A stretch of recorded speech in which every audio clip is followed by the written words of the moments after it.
En los altos de Jalisco, donde el sol golpea la tierra roja y los campos de agave azul se extienden como un mar inmóvil y espinoso, se alza el esqueleto de una gloria pasada. La hacienda Lamento de los Castillo no es más que una cicatriz en el paisaje, una estructura majestuosa en su concepción, pero ahora entregada a la lenta digestión del tiempo. Sus muros de adobe, que alguna vez resonaron con el tintineo de copas de cristal y las órdenes severas de un patriarca todopoderoso, ahora solo escuchan el silbido del viento que se cuela por las cuencas vacías de sus ventanas. La capilla anexa, con sus vitrales rotos esparcidos por el suelo como joyas pisoteadas, es un testimonio de una fe abandonada. El polvo lo cubre todo con un sudario gris y fino, amortiguando cada paso, cada sonido, creando un silencio que no es pacífico sino pesado, cargado con el peso de historias no contadas. Los lugareños, hombres y mujeres de rostros curtidos por el mismo sol que nutre el agave, evitan el lugar, especialmente al caer la noche. Hablan en susurros de la leyenda que se aferra a la hacienda como la maleza a sus cimientos. La historia del ladrón de rostros, un espectro que, según dicen, es el alma en pena de don Ramiro Castillo, condenado a vagar por sus salones vacíos, buscando en los vivos la vitalidad que perdió. Cuentan que mirar su retrato durante mucho tiempo es una invitación a la desdicha, una forma de ofrecerle al fantasma un pedazo de tu propia esencia, dejando una sensación de vacío que ninguna bebida ni rezo puede llenar.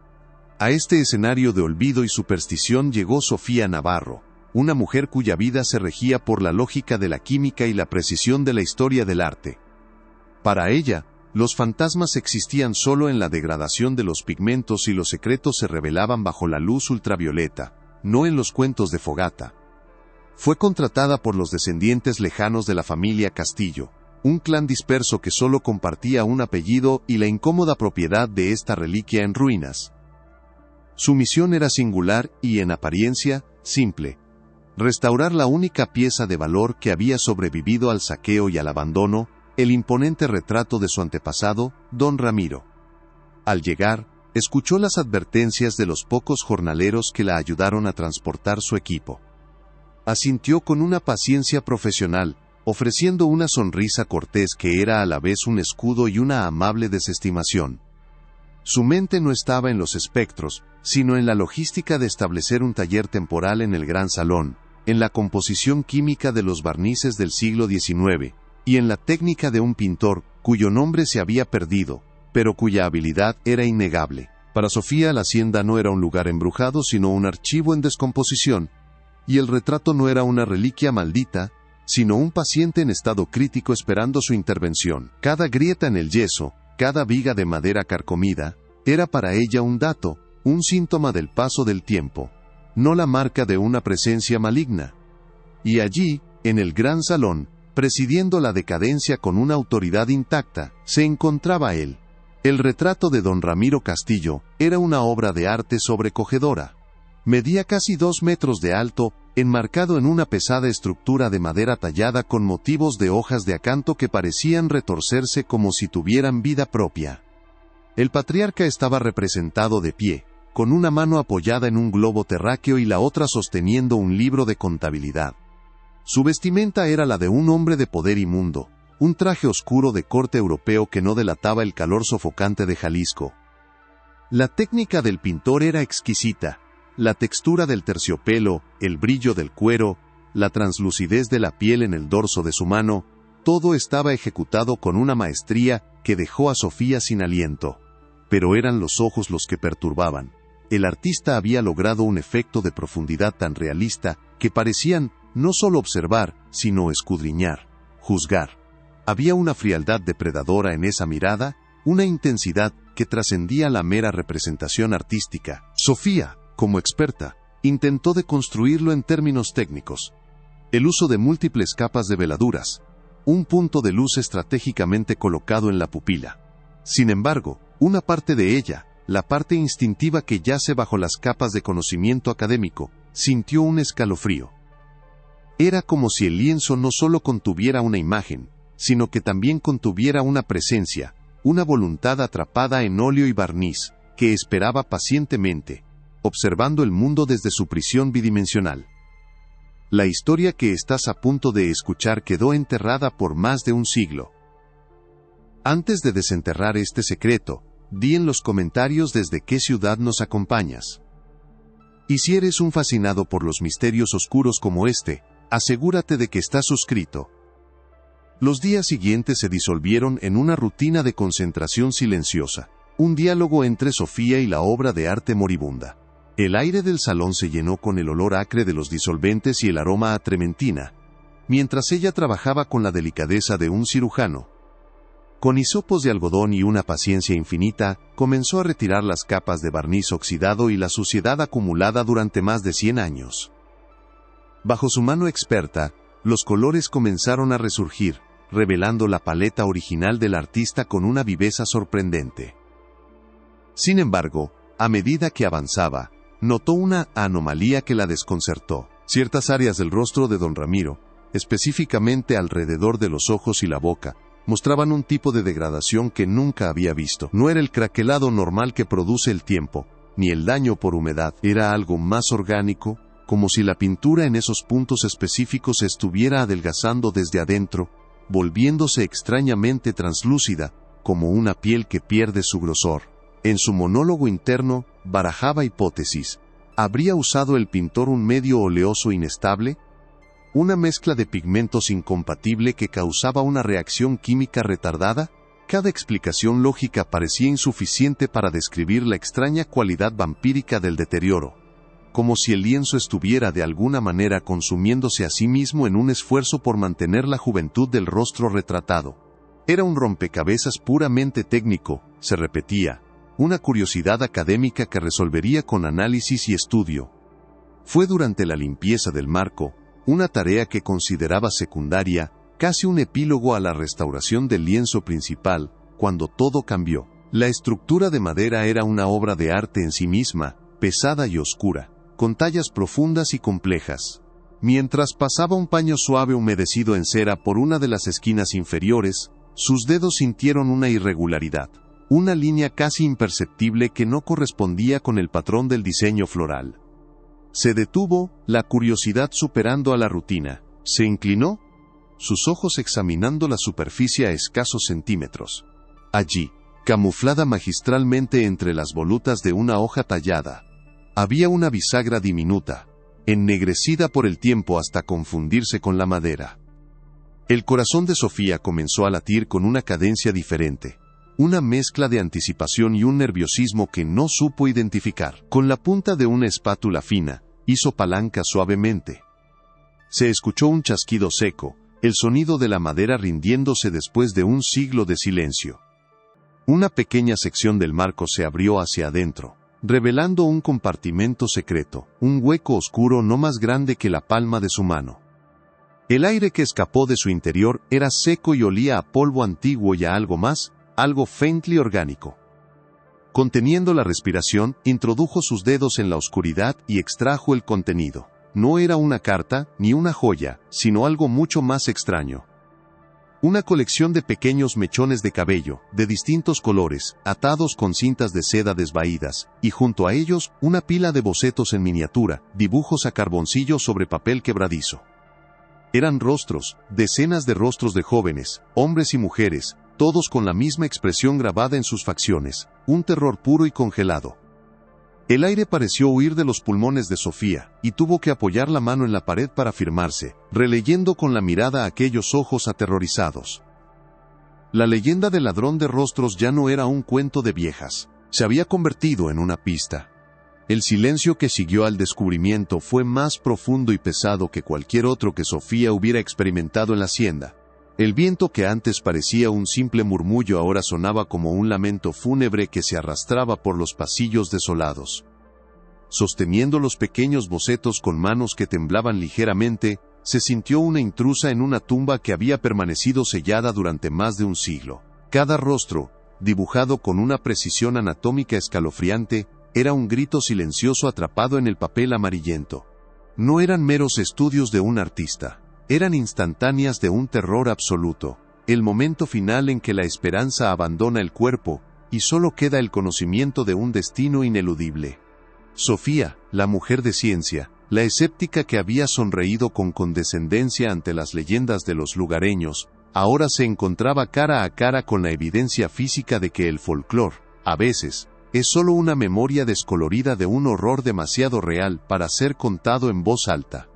El ladrón de rostros no era un espectro, se dio cuenta con una oleada de frío que le recorrió la espalda. Era un hombre. Y ella estaba parada en el centro de su coto de caza, bajo la mirada vigilante de su trofeo más preciado. Con un cuidado casi forense, Sofía llevó su hallazgo a la mesa de trabajo que había improvisado en el centro del gran salón. La luz del atardecer, teñida de un naranja sangriento por el polvo en el aire, se filtraba a través de las ventanas rotas, iluminando los objetos sobre el paño de terciopelo que había extendido. Los mechones de cabello, separados por color y textura, contaban su propia historia silenciosa. Había un rubio casi blanco, tan fino como la seda, un castaño oscuro, grueso y ondulado, un rojo cobrizo que aún parecía retener un vestigio de fuego. Las cintas que los ataban estaban deshilachadas, sus colores apagados por el tiempo, pero la intención detrás del acto era clara y perturbadora. No eran recuerdos sentimentales, eran trofeos, reliquias de vidas tomadas, cada uno un testimonio de una identidad borrada. Su mente de restauradora intentó catalogarlos, analizarlos, pero su instinto humano solo podía sentir la profanación. Al lado de los mechones, los rostros dibujados la miraban fijamente, una galería de almas perdidas cuyos nombres y vidas habían sido reducidos a un gesto de pánico y a un puñado de hebras guardadas en la oscuridad. La hacienda ya no era un proyecto, se había convertido en una obligación moral, tenía que saber quiénes eran. La restauración del retrato quedó suspendida en un instante. Los disolventes, los hisopos de algodón, las lupas de precisión, todo parecía trivial ahora. La verdadera descomposición no estaba en la capa de barniz, sino en la historia misma de la casa. Sofía se levantó y miró a su alrededor, viendo el salón, no como una ruina arquitectónica, sino como la escena de un crimen latente. Cada sombra parecía ocultar un secreto. Cada crujido del suelo de madera sonaba como un paso fantasma. La imponente figura de don Ramiro en el lienzo ya no era la de un patriarca poderoso, sino la de un depredador que la observaba desde su prisión de óleo.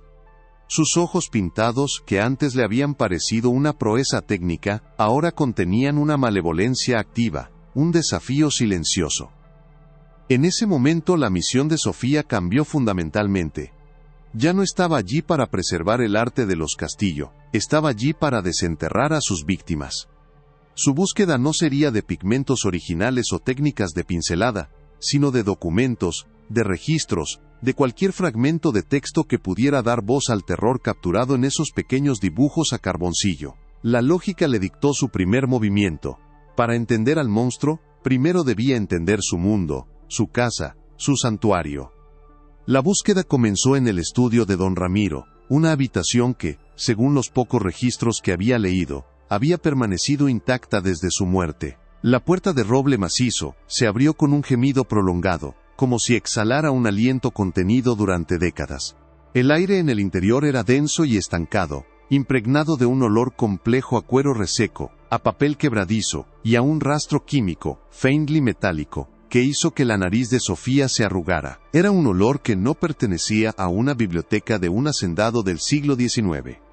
La habitación era un mausoleo del ego de un hombre. Las paredes estaban cubiertas de estanterías repletas de libros encuadernados en piel, mapas de Europa y México, y extraños instrumentos de latón cuyo propósito no pudo discernir de inmediato. Todo estaba cubierto por la misma capa de polvo gris que dominaba el resto de la hacienda. Un sudario que había preservado la escena tal como fue abandonada. Sofía sintió una opresión en el pecho, la sensación de estar invadiendo un espacio profundamente personal y profundamente equivocado. Era como si la voluntad del dueño aún impregnara las paredes, una presencia que resentía su intrusión y vigilaba cada uno de sus movimientos. Su investigación en el estudio resultó frustrante. Los libros eran en su mayoría volúmenes de filosofía europea, tratados de agricultura y libros de contabilidad de la producción de tequila, todos meticulosamente organizados. No había diarios personales, ni cartas sueltas, ni nada que revelara la psique del hombre detrás de la fachada pública. Era un archivo curado para la posteridad, diseñado para proyectar una imagen de poder, cultura e intelecto. Sin embargo, en un estante inferior, casi oculto detrás de una fila de libros de derecho, encontró algo fuera de lugar. Una colección de tomos encuadernados en cuero negro, sin títulos en el lomo. Al abrirlos, descubrió que estaban escritos en alemán, un idioma que no dominaba. Las páginas estaban llenas de diagramas extraños, símbolos alquímicos y anotaciones manuscritas en los márgenes con la caligrafía apretada y angulosa de don Ramiro. Eran textos sobre ocultismo, sobre la transmutación de la materia y, lo que le heló la sangre, sobre la conservación de la esencia vital. Aunque no podía entender las palabras exactas, las ilustraciones eran universalmente inquietantes. Mostraban procesos que parecían combinar la destilación química con rituales arcanos. Era una pieza del rompecabezas, pero una que aún no podía encajar en el cuadro general. Desanimada pero no derrotada, Sofía amplió su búsqueda al resto de la casa. Recorrió salones de baile vacíos donde los ecos de sus propios pasos eran la única música. Atravesó cocinas donde las ollas de cobre colgaban cubiertas de telarañas como extraños frutos metálicos. Y exploró dormitorios donde los colchones se habían hundido bajo el peso de los años, dejando depresiones que parecían cuerpos ausentes. La hacienda era un laberinto de silencios, un testimonio de una vida opulenta que se había podrido desde adentro. Fue en el ático, un lugar que había evitado por el calor sofocante y la oscuridad casi total, donde su suerte cambió. El aire allí arriba era espeso y olía a madera de cedro y a la lenta descomposición de las telas. A la luz de su linterna, vio un paisaje de muebles desmembrados cubiertos con sábanas blancas, que se alzaban en la penumbra como una congregación de fantasmas. En un rincón, apartado del resto del desorden, había un baúl de viaje de cuero, adornado con herrajes de latón deslustrados por la pátina verde del tiempo. Grabadas en la tapa había dos iniciales, I.C. Inés Castillo, la esposa. El baúl no estaba cerrado con llave. Las bisagras protestaron con un chirrido agudo cuando Sofía levantó la pesada tapa. El olor que emanó del interior era completamente diferente al resto de la casa. Era el aroma fantasmal de una mujer, una mezcla de lavanda seca, papel viejo, y la fragancia casi imperceptible de un perfume olvidado. Dentro, cuidadosamente doblados, había vestidos de seda que se deshacían al tacto, un abanico de marfil con las varillas rotas, y un par de guantes de cabritilla manchados por el tiempo. Eran las reliquias de una vida vivida a la sombra de un hombre formidable. Sofía sintió una punzada de empatía por esta mujer desconocida, cuya existencia había sido eclipsada por la de su esposo. Debajo de una capa de chales de encaje, sus dedos encontraron una superficie dura y rectangular. Con el corazón latiéndole con una nueva anticipación, apartó las telas y lo sacó a la luz. Era un diario encuadernado en cuero rojo, con los bordes de las páginas dorados. No había nombre ni iniciales en la portada, pero Sofía supo, con una certeza instintiva, que había encontrado la voz que le faltaba a la historia. La voz de doña Inés, de vuelta en el gran salón, con el retrato de don Ramiro como su único y silencioso espectador. Sofía abrió el diario. La primera página estaba fechada el 12 de mayo de 1893. La caligrafía era elegante, fluida y llena de confianza, la escritura de una mujer educada y segura de su posición en el mundo. Las primeras entradas eran un registro de la vida cotidiana de la élite rural de Jalisco, descripciones de cenas con otros hacendados, notas sobre la compra de nuevos caballos, quejas sobre el calor implacable del verano y planes para un viaje a la Ciudad de México. Era un mundo de orden, de lujo y de una predecibilidad reconfortante. Sofía leyó durante casi una hora, sumergiéndose en la vida de Inés, sintiendo una creciente decepción. Quizás el diario no contendría nada más que las trivialidades de una mujer rica y aburrida. Se preguntaba si había llegado a otro callejón sin salida, si los secretos de la hacienda estaban destinados a permanecer enterrados para siempre. Pero entonces, en una entrada de finales de agosto de ese mismo año, el tono comenzó a cambiar, de forma sutil pero inconfundible. Inés escribió sobre la llegada de un artista de Europa, un tal señor von Hess, contratado por su esposo para pintar su retrato oficial.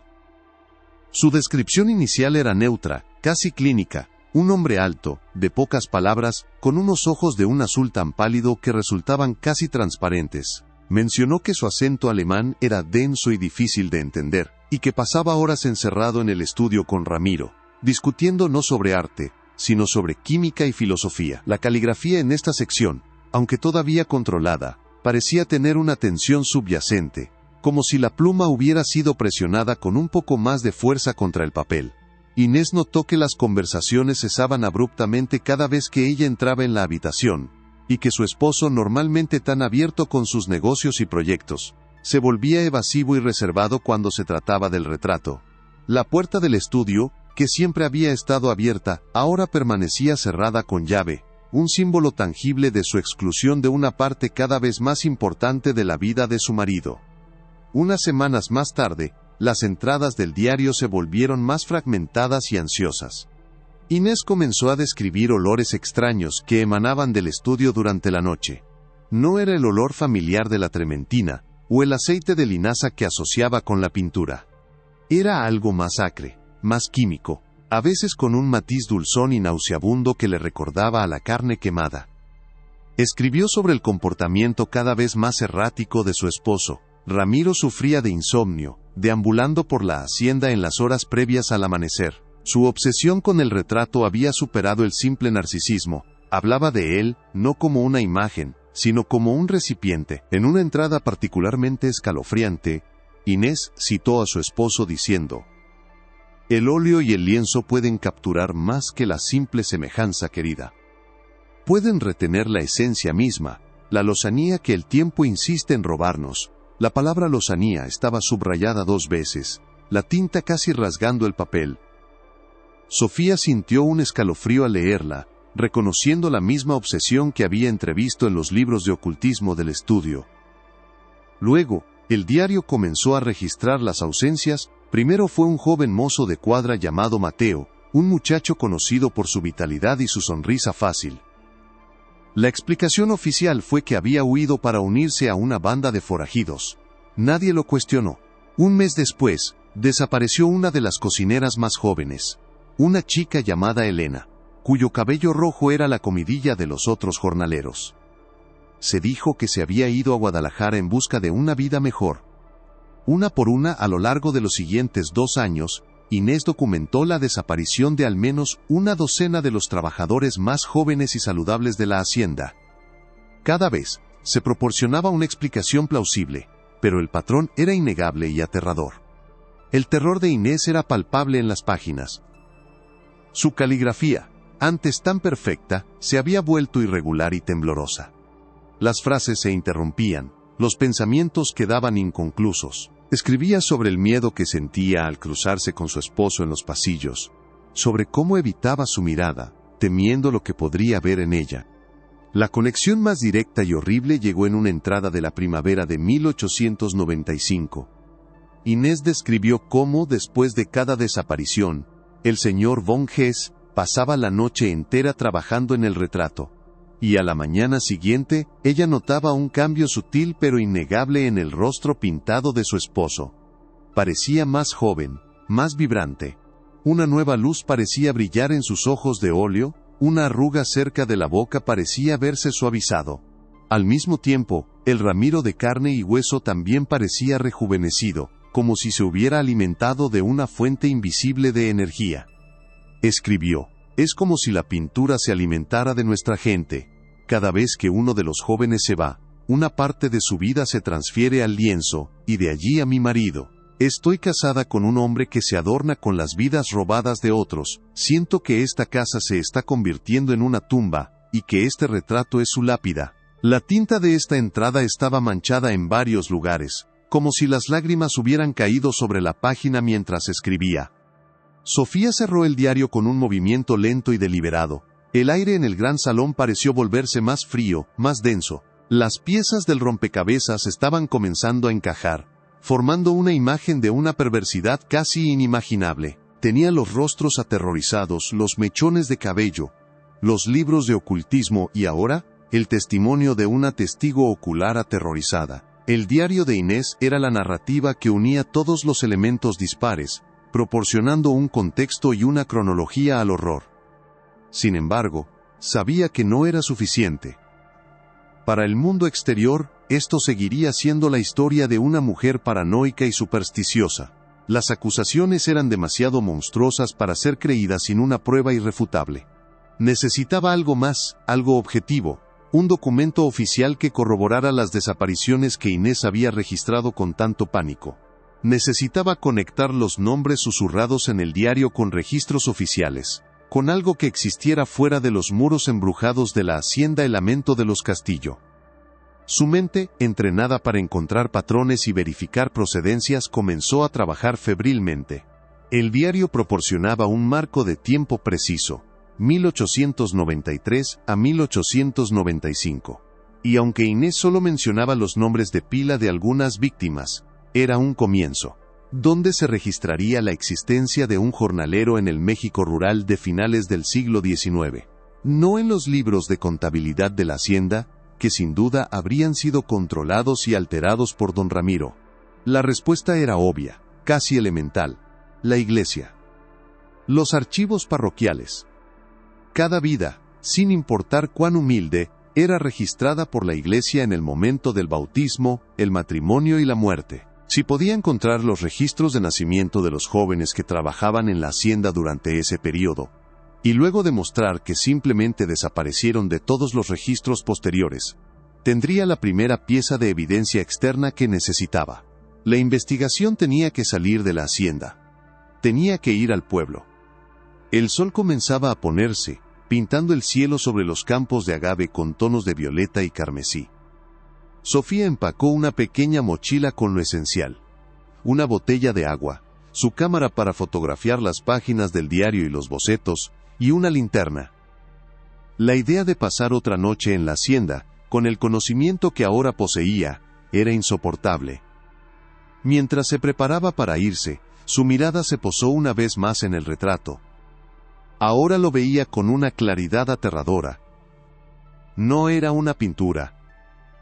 Era un parásito. Cada capa de óleo que le daba a don Ramiro su apariencia de vitalidad eterna era, literalmente, la vida de otra persona. La extraña degradación que había notado al principio, la translucidez de la pintura, de repente cobró un sentido macabro. Era como si las almas atrapadas dentro del lienzo estuvieran luchando por salir, adelgazando la pintura desde adentro, en un intento desesperado por escapar. Al salir de la hacienda y subir a su vehículo, Sofía sintió como si estuviera escapando de una tumba. El motor del coche rompió el silencio de la tarde con una violencia casi profana. Mientras se alejaba por el camino de tierra, vio la silueta de la casa recortada contra el cielo crepuscular. Parecía una bestia dormida, una criatura de adobe y madera que guardaba en su interior los huesos de secretos inconfesables. En su espejo retrovisor, la ventana del gran salón era un ojo oscuro y vacío, y por un instante, tuvo la extraña sensación de que la figura de don Ramiro la estaba observando. Su expresión pintada una mezcla de desprecio aristocrático y una advertencia silenciosa. El viaje al pueblo cercano, Arandas, se sintió diferente. Ya no era una simple excursión en busca de suministros. Era el siguiente paso en una cacería, un descenso a los archivos polvorientos del pasado, en busca de los fantasmas de papel que pudieran finalmente hacer justicia a los rostros sin nombre. La pregunta que resonaba en su mente, al ritmo del motor, era si los viejos libros de la parroquia confirmarían las pesadillas de una mujer muerta hace mucho tiempo, o si la astucia de don Ramiro había sido tan completa que había logrado borrar a sus víctimas no solo de la vida, sino también de la historia. El camino se extendía ante ella, una cinta de tierra roja que se adentraba en la creciente oscuridad. Los campos de agave, con sus hojas puntiagudas que se alzaban como miles de dagas hacia el cielo, parecían un ejército silencioso que guardaba los secretos de esa tierra. Sofía conducía con una determinación férrea, impulsada por la imagen de los rostros aterrorizados en los bocetos. Ya no era solo una historiadora del arte, se había convertido, por necesidad, en una detective de lo macabro, una arqueóloga de la atrocidad. El primer acto de su investigación había concluido, revelando la existencia de un mal profundo y metódico. Ahora se dirigía hacia el segundo acto, hacia los archivos y los registros, donde esperaba encontrar los nombres que transformarían la leyenda en un hecho, y el susurro en una acusación. La noche caía sobre Jalisco, pero para Sofía Navarro, la oscuridad apenas comenzaba a revelarse en toda su aterradora profundidad. La investigación había dejado de ser académica, se había vuelto personal. Cada kilómetro que la alejaba de la hacienda la acercaba más a una verdad que intuía. Sería más monstruosa de lo que el diario de Inés se había atrevido a sugerir. Los rostros de los bocetos no eran solo víctimas, ahora eran sus testigos silenciosos, y ella era su única defensora. El silencio en el coche era total, roto solo por el sonido de los neumáticos sobre la grava. Sofía apretó el volante, sus nudillos blancos. No sabía qué encontraría en los archivos de Arandas, pero sabía una cosa con certeza. No se detendría hasta que cada uno de esos rostros tuviera un nombre, y hasta que el hombre inmortalizado en el lienzo fuera expuesto por lo que realmente era, no un pilar de la sociedad, sino un ladrón de vidas, un coleccionista de almas, un monstruo oculto a plena vista, cuya obra maestra no era el imperio tequilero que había construido, sino la tumba pictórica que presidía su decadencia. Los primeros faroles del pueblo aparecieron en el horizonte, pequeñas luces amarillas parpadeando en la inmensidad de la noche. Para cualquier otro viajero, serían una señal de bienvenida, de civilización y seguridad. Para Sofía, eran la entrada a la siguiente capa del misterio. En algún lugar de ese pueblo dormido, en una iglesia centenaria, entre páginas quebradizas y tinta descolorida, se encontraban las claves para desentrañar un horror que había esperado más de 100 años para salir a la luz. El peso de esa responsabilidad se asentó sobre sus hombros, tan real y opresivo como la atmósfera de la hacienda que acababa de dejar atrás. La búsqueda de la verdad había comenzado en serio, y la llevaría a las profundidades de los archivos históricos, donde los secretos de los muertos a menudo esperan pacientemente a que alguien con la perseverancia suficiente venga a leerlos. El diario de Inés Castillo era un mapa del terror, un laberinto de miedo y sospecha que describía los contornos de la oscuridad pero no su núcleo. Ahora, Sofía tenía que superponer ese mapa sobre el mundo real, sobre los registros oficiales de nacimientos y defunciones, buscando las discrepancias, las ausencias, los silencios que gritarían la verdad. La correspondencia entre Don Ramiro y el enigmático pintor alemán, von Hess, era la siguiente pieza crucial que necesitaba encontrar. ¿Qué instrucciones, qué fórmulas, qué pacto impío habían compartido esos dos hombres? La respuesta no estaba en la hacienda, sino en los archivos estatales, en las bibliotecas, en los repositorios de historia donde las cartas de hombres importantes a veces sobreviven a sus crímenes. La investigación se estaba expandiendo, convirtiéndose en una red que se extendía desde la hacienda aislada hasta los centros de registro y conocimiento. Mientras las luces del pueblo se hacían más grandes, iluminando las calles empedradas y las fachadas de colores pastel, Sofía sintió una mezcla de aprensión y adrenalina.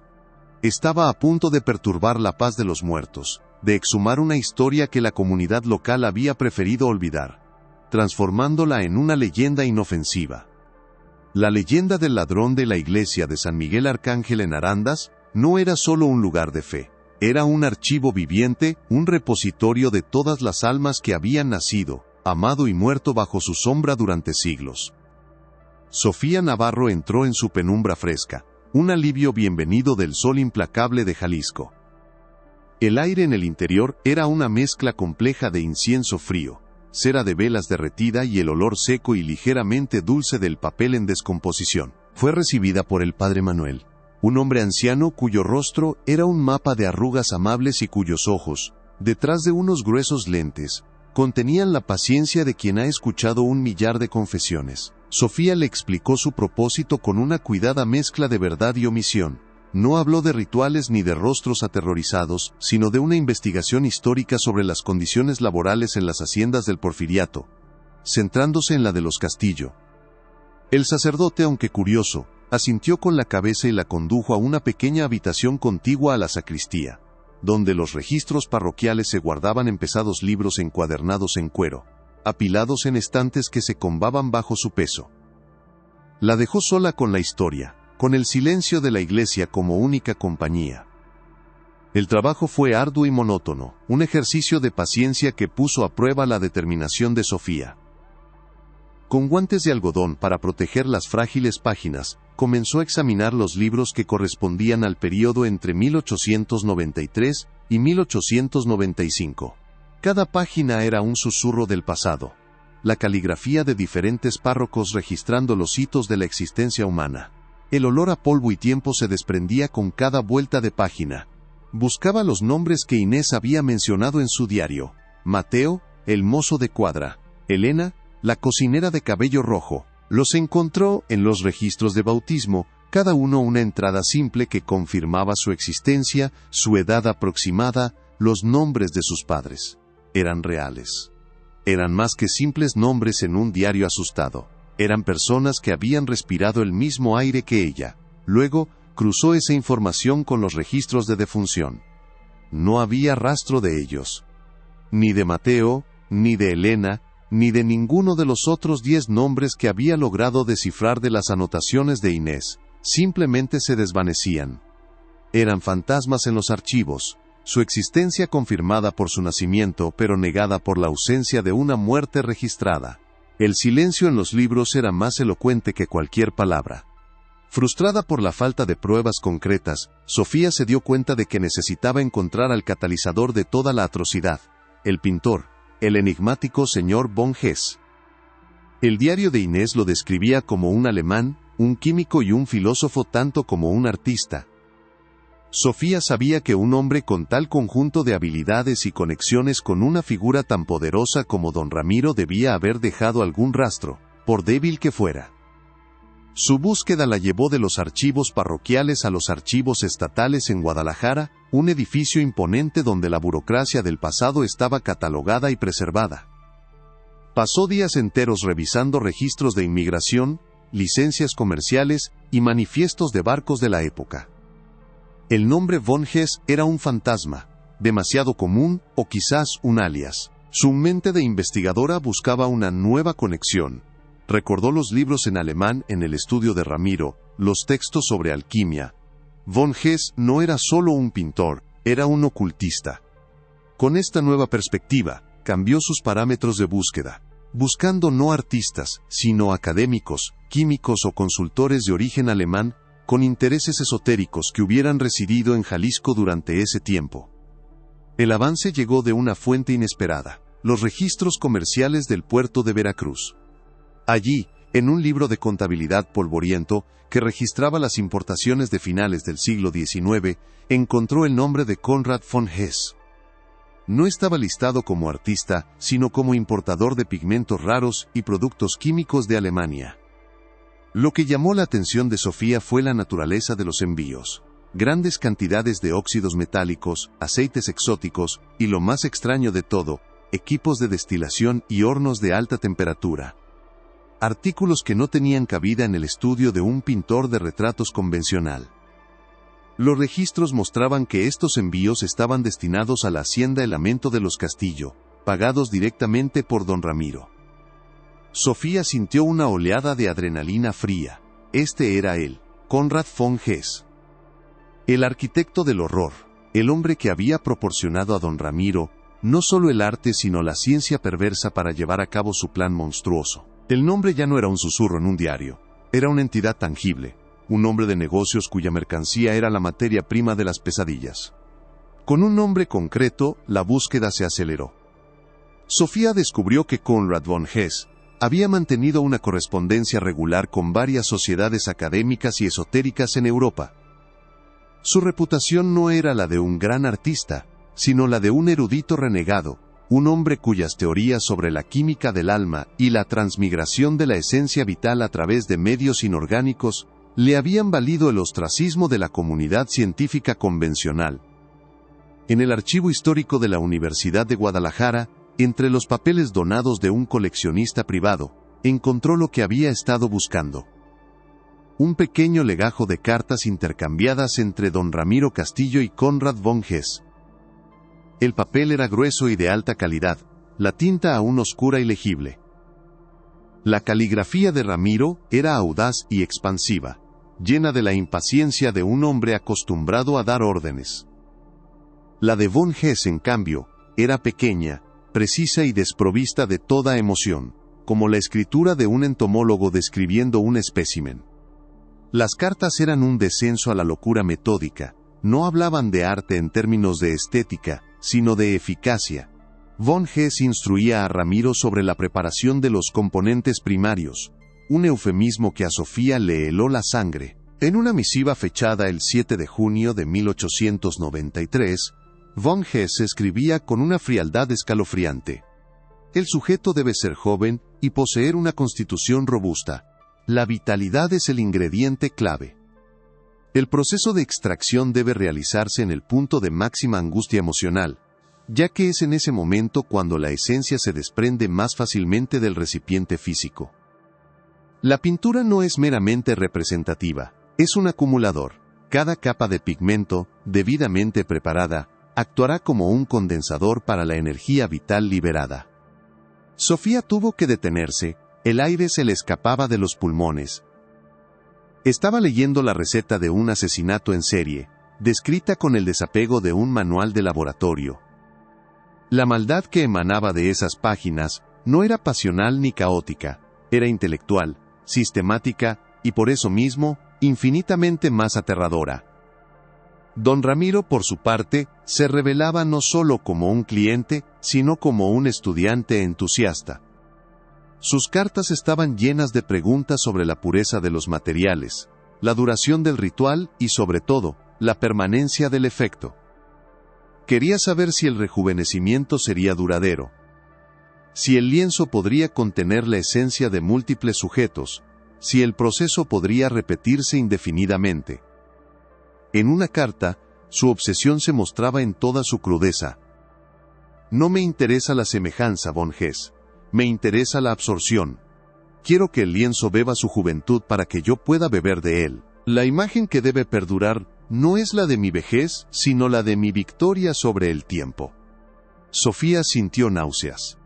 El retrato no era un acto de vanidad, era un acto de vampirismo metafísico, un proyecto diseñado para consumir vidas humanas con el fin de alimentar la arrogancia de un solo hombre.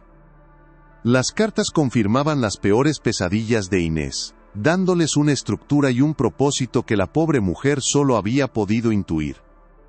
A pesar de tener el diario y las cartas, Sofía sabía que aún le faltaba una pieza crucial: la prueba física. Las desapariciones estaban registradas, el complot estaba detallado en la correspondencia, pero necesitaba un vínculo tangible entre el ritual y las víctimas. Recordó el primer nombre en la lista de Inés: Mateo, el mozo de cuadra. Si su cuerpo hubiera sido encontrado, aunque fuera mucho después, alguien habría tenido que examinarlo. En un pueblo pequeño de esa época, esa tarea habría recaído en el médico local. Una vez más, su investigación la llevó de vuelta a Arandas, no a la iglesia, sino a la biblioteca municipal, donde buscó registros cívicos y directorios antiguos. Encontró el nombre del médico que ejercía en la región durante la década de 1890, un tal doctor Eladio Vargas. Rastrear a sus descendientes fue un trabajo de detective paciente, que implicó llamadas telefónicas, correos electrónicos y un viaje a un pueblo vecino para hablar con una anciana que resultó ser su bisnieta. La mujer, al principio recelosa, finalmente accedió a mostrarle a Sofía una caja de viejos documentos que habían pertenecido a su bisabuelo. Entre recetas médicas descoloridas y libros de contabilidad, encontraron un pequeño libro de notas encuadernado en piel, un diario personal que el doctor había mantenido oculto de sus registros oficiales, y allí, en una entrada fechada el 15 de noviembre de 1895, Sofía encontró lo que buscaba. El doctor Vargas describía con una prosa aterrorizada y confusa cómo unos cazadores habían encontrado restos humanos en un barranco a varios kilómetros de la hacienda Castillo. Había sido llamado para examinar el cuerpo, o lo que quedaba de él. La caligrafía del doctor era casi ilegible, temblorosa por la conmoción. Escribió: el cuerpo está en un estado avanzado de descomposición, pero pertenece a un varón joven, consistente con la descripción del mozo desaparecido, Mateo. Pero lo más espantoso no es la muerte. Es el rostro. Los huesos faciales están intactos, pero los tejidos blandos restantes presentan una distorsión inexplicable. Una cualidad hundida y vacía. Es como si su esencia, su misma identidad, hubiera sido succionada, dejando una cáscara vacía. Nunca he visto nada igual. Temo reportarlo. Acusar a un hombre como Castillo sería mi ruina, o mi muerte.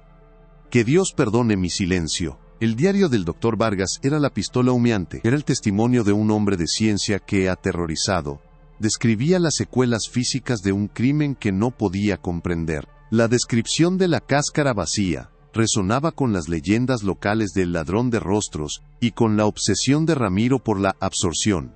Sofía fotografió cada página, su corazón latiendo con una mezcla de triunfo y horror.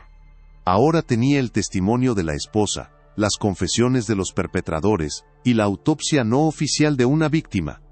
El círculo se estaba cerrando, pero una pregunta persistente seguía atormentándola. La pregunta de la restauradora de arte: ¿cuál era el mecanismo exacto? ¿Cómo podía un lienzo, una simple mezcla de aceite y pigmento, convertirse en un arma y un receptáculo? Las cartas de von Hess mencionaban pigmentos especiales y componentes orgánicos. La respuesta, se dio cuenta con un escalofrío, que no tenía nada que ver con la temperatura, tenía que estar en la propia pintura. Su regreso a la hacienda El Lamento de los Castillo fue diferente a todas las veces anteriores. Ya no era una investigadora que exploraba una ruina, era una exorcista que entraba en una tumba. La casa parecía más oscura, más silenciosa, como si contuviera la respiración, consciente de que sus secretos estaban siendo profanados. El gran salón estaba impregnado de una quietud opresiva. Y allí, presidiendo el silencio, estaba el retrato. Los ojos de don Ramiro parecían mirarla no con arrogancia, sino con un odio activo. Sofía ya no veía una obra de arte, veía un mausoleo vertical, una lápida pintada. Con una determinación que rozaba la profanación, instaló su equipo de muestreo. Necesitaba una muestra microscópica, una partícula de pintura, que pudiera analizar, que pudiera obligar a confesar su composición. La lógica le decía que el área más cargada de esencia vital sería el rostro, la parte del retrato que, según Inés, se rejuvenecía después de cada desaparición. Con la precisión de un cirujano, usando un bisturí de conservación y un microscopio portátil, Sofía se acercó al lienzo. El silencio era tan profundo que podía oír el latido de su propio corazón en sus oídos. Eligió un área diminuta y ya dañada cerca de la comisura de los labios de don Ramiro, un punto donde el craquelado era más profundo.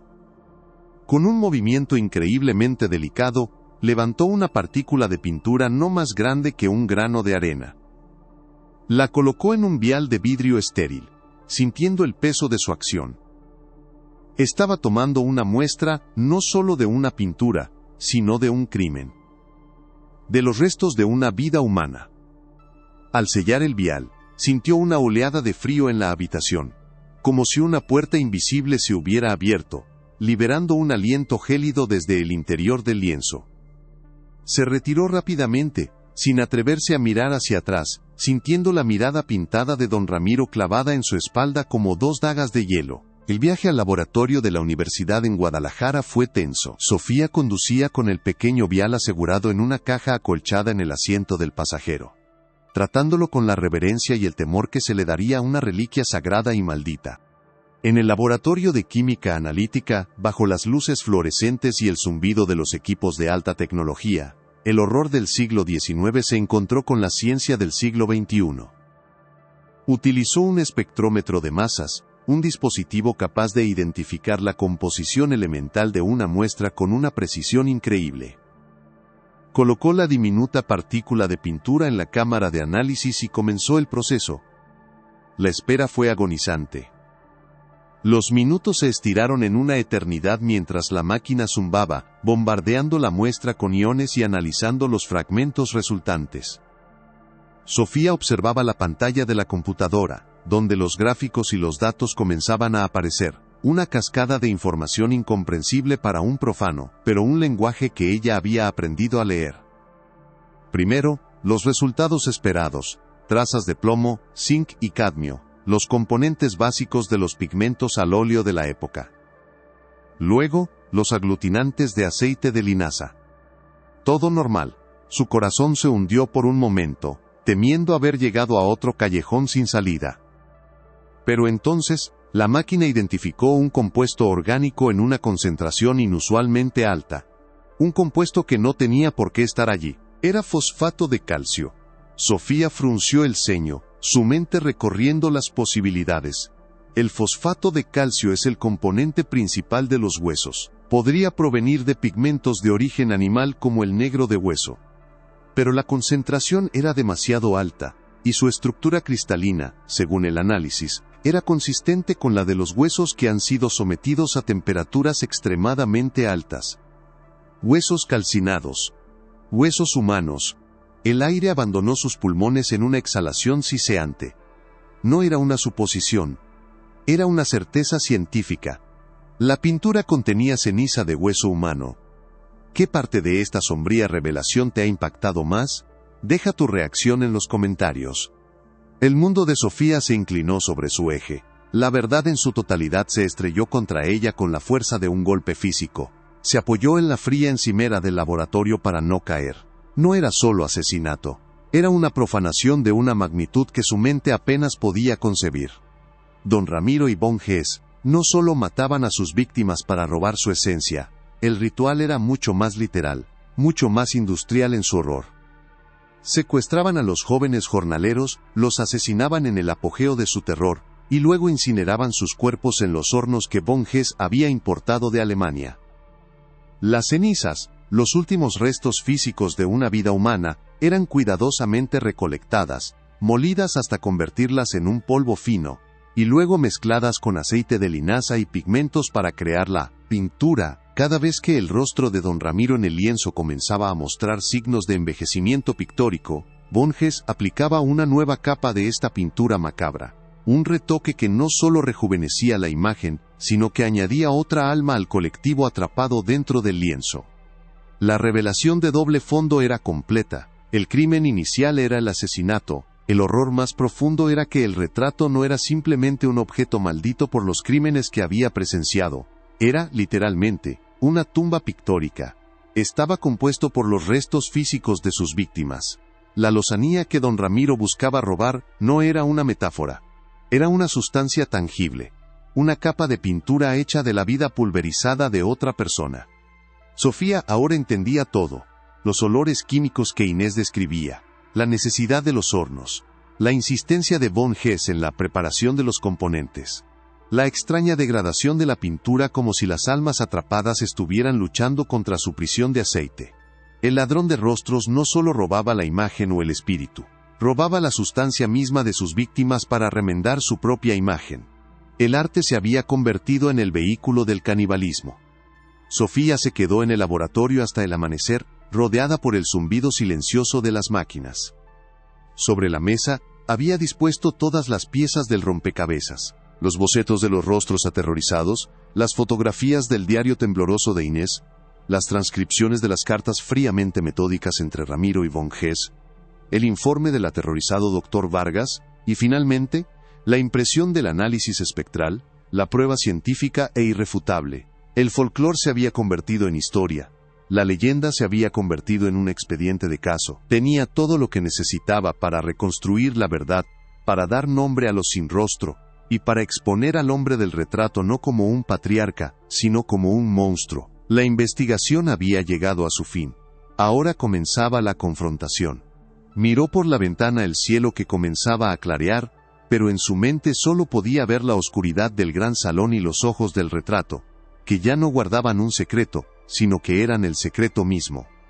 El peso de la verdad era abrumador. Sofía se sentía como la única superviviente de una catástrofe que había ocurrido hacía más de un siglo. Se había convertido en la guardiana de las historias de una docena de almas olvidadas, y era su deber contarlas. Sabía que la revelación destruiría el legado de una de las familias más prominentes de Jalisco, que abriría viejas heridas y que la marcaría a ella para siempre. Pero no había vuelta atrás. La búsqueda de la verdad la había llevado al corazón de la oscuridad, y ahora tenía que traer esa oscuridad a la luz, sin importar el costo. El escenario para el enfrentamiento final estaba listo. No sería un enfrentamiento con un hombre, que llevaba mucho tiempo muerto, sino con su legado, con la mentira cuidadosamente construida que había sobrevivido a su cuerpo físico, inmortalizada en un lienzo hecho de muerte. La restauración estaba completa, pero no la del retrato. La restauración de la justicia. La confrontación con la verdad no ocurrió en un tribunal de justicia, sino en el teatro silencioso de la historia, reconstruido pieza por pieza a través de la evidencia que Sofía Navarro había desenterrado con una tenacidad casi febril. El narrador, como un fiscal de los muertos, ahora puede pintar la escena final, no con óleo y cenizas, sino con los hechos irrefutables extraídos de cartas, diarios y análisis científicos. Imaginemos por un momento un ala oculta de la hacienda, un espacio que no figuraba en los planos originales, mitad estudio de artista, mitad laboratorio alquímico. El aire aquí no huele a trementina y linaza, sino al hedor acre de los químicos importados de Alemania por Conrad von Hess, y a un olor más profundo, metálico y orgánico, el olor del miedo concentrado.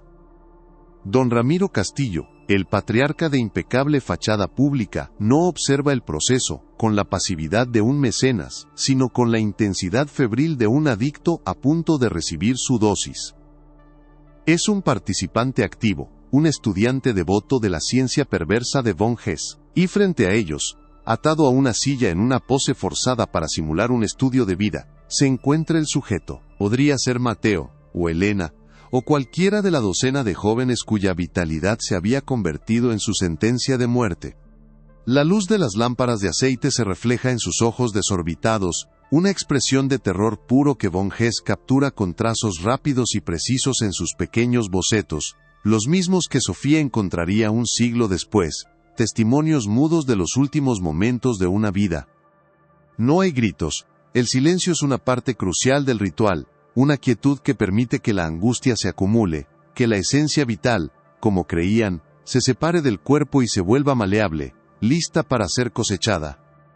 El ritual, como lo describían las cartas con una frialdad quirúrgica, era una fusión de arte, ciencia y asesinato. El terror era el catalizador. Von Hess, en su correspondencia, insistía en que la extracción debía ocurrir en el punto de máxima angustia emocional, pues era en ese instante de quiebre psicológico cuando el alma, o la esencia vital, se convertía en una sustancia casi tangible. Mientras el joven jornalero permanecía paralizado por el pavor, von Hess trabajaba con una concentración inhumana, no en un lienzo nuevo, sino directamente sobre el rostro ya pintado de don Ramiro en el gran retrato, que había sido trasladado a este espacio secreto.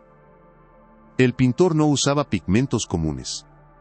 Usaba la mezcla especial, la pintura creada a partir de las cenizas de la víctima anterior, un material que ya estaba cargado con la energía de una vida robada. La pincelada era el acto final, el golpe de gracia metafísico. En el momento en que el pincel, cargado con esta materia profana, tocaba el lienzo para añadir un nuevo brillo a los ojos de don Ramiro, o para suavizar una línea de expresión en su boca, el joven en la silla se desplomaba. No había una herida visible, pero la vida lo abandonaba con una rapidez antinatural, como una vela apagada por un soplo helado. Doña Inés, en su terror lúcido, lo había descrito sin entenderlo. El retrato parecía más joven, más vibrante. Ahora sabemos por qué.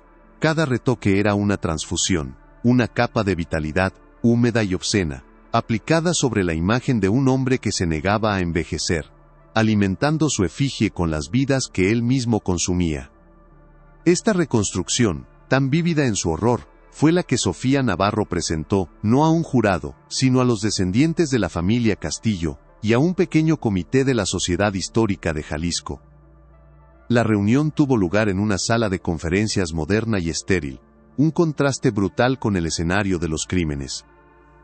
Sobre una larga mesa, Sofía dispuso las pruebas como un general desplegando su plan de batalla. El diario de Inés, protegido en una funda de archivo, con sus páginas temblorosas que contaban una historia de miedo doméstico. Las copias de alta resolución de las cartas entre Ramiro y von Hess, con sus instrucciones metódicas para el asesinato. Los registros parroquiales que mostraban el patrón de desapariciones. El informe secreto del Dr. Vargas, con su descripción de una víctima convertida en una cáscara vacía. Y finalmente, el informe del espectrómetro de masas, una serie de gráficos y números que con una certeza fría y absoluta confirmaban la presencia de ceniza de hueso humano en la pintura. Los rostros de los descendientes pasaron del orgullo herido a la incredulidad, y finalmente a una náusea silenciosa al comprender que la fortuna y el legado que habían heredado no solo se construyeron sobre la explotación laboral, sino sobre una base literal de asesinato en serie y canibalismo ritual. El silencio en la sala fue tan pesado y opresivo como el del gran salón de la hacienda. El ladrón de rostros había sido finalmente identificado, y su nombre era el mismo que ellos llevaban. Las consecuencias de la revelación fueron sísmicas y silenciosas. No hubo un juicio público pues los perpetradores llevaban mucho tiempo muertos. Pero hubo una sentencia. El retrato de don Ramiro Castillo fue reclasificado. Dejó de ser una obra de arte para convertirse en lo que realmente era, un artefacto de riesgo biológico y un archivo criminal. Un equipo de especialistas, vestidos con trajes de protección que parecían más apropiados para una zona de desastre nuclear que para una hacienda del siglo XIX, lo retiró del gran salón. El proceso fue metódico y desprovisto de toda ceremonia. El lienzo, que había sido el centro de tanto poder y tanto horror, fue envuelto en múltiples capas de material de contención y colocado en una caja sellada. No fue a la galería de un museo para ser admirado, ni a un almacén de arte. Fue transportado a una bóveda de alta seguridad, un archivo forense donde se guardan pruebas de crímenes sin resolver, un lugar frío, oscuro y anónimo. Allí permanece hoy, no como un testimonio de la habilidad de un pintor, sino como la lápida colectiva de una docena de almas, su belleza superficial para siempre inseparable de la atrocidad de su composición. La leyenda se había solidificado en un hecho tan monstruoso que la única respuesta era aislarlo del mundo, encerrar su malevolencia para que nunca más pudiera robarle la esencia a nadie, ni siquiera con la mirada. Donde antes se alzaba el miedo, ahora se erigía un modesto obelisco de cantera en los terrenos de la hacienda, lejos de la casa principal cerca de donde los campos de agave se encuentran con el horizonte. No lleva el nombre de los Castillo. En su lugar, están grabados los nombres que Sofía pudo rescatar de los archivos parroquiales: Mateo, Elena y los otros 10, cuyas vidas fueron reducidas a un ingrediente para la vanidad de un hombre. La hacienda El Lamento de los Castillo ya no es un lugar de leyendas de fantasmas. Se ha convertido en un lugar de memoria. Los lugareños ya no susurran sobre un espectro que roba rostros, sino que hablan con una tristeza reverente de los robados, los jóvenes cuyas vidas fueron cegadas para alimentar una ilusión de inmortalidad. La verdad, aunque horrible, tuvo un efecto purificador. Le devolvió la identidad a las víctimas y transformó un cuento de terror en una lección de historia. Un recordatorio sombrío de que los monstruos más aterradores no son los que se esconden en las sombras, sino los que se exhiben a plena luz del día, sonriendo desde marcos dorados, su respetabilidad comprada con la vida de otros. La justicia tardó más de un siglo, pero al final, los nombres de los inocentes fueron grabados en piedra, mientras que el del culpable fue encerrado en la oscuridad. Y Sofía Navarro, la mujer de ciencia que había llegado buscando resolver un rompecabezas técnico, se fue con una cicatriz en el alma. Regresó a su propio estudio, un lugar de luz, orden y el olor limpio de los disolventes de conservación. Pero el espacio ya no se sentía igual. La experiencia en la hacienda había oscurecido irrevocablemente su visión del arte y de la historia. Ahora, cada retrato antiguo que examinaba parecía ocultar un secreto más profundo.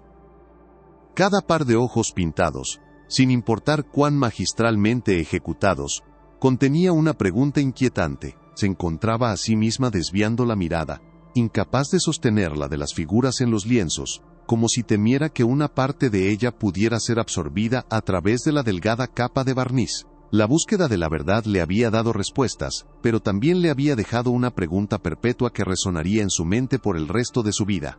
Si un hombre pudo convertir un lienzo en un mausoleo para alimentar su arrogancia, ¿cuántos otros secretos inconfesables, cuántas otras atrocidades silenciosas, se esconden detrás de las miles de sonrisas pintadas que cuelgan en las paredes de la historia, observándonos en silencio, esperando a que alguien tenga el coraje, o la desgracia, de rascar la superficie y descubrir la oscuridad que yace?